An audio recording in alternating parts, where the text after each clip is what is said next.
দুষ্টু পাখি যখন রাজার হাড় চুরি করে নিয়ে পালাচ্ছিল, সেই সময়ে পেঁচা ভাই তাকে দেখে ফেলে।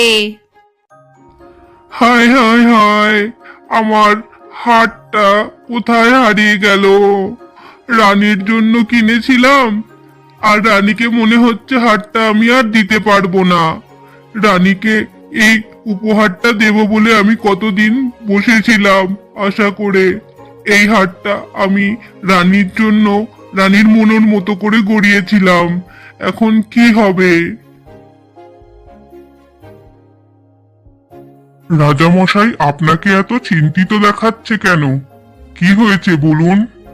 রাজা তাকে সব কথা বলে। রাজামশাই, আপনি এক কাজ করুন, আপনি টুনিকে খবর দিন। টুনিকে সবাই বনের সকলে ভালোবাসে। ও নিশ্চয়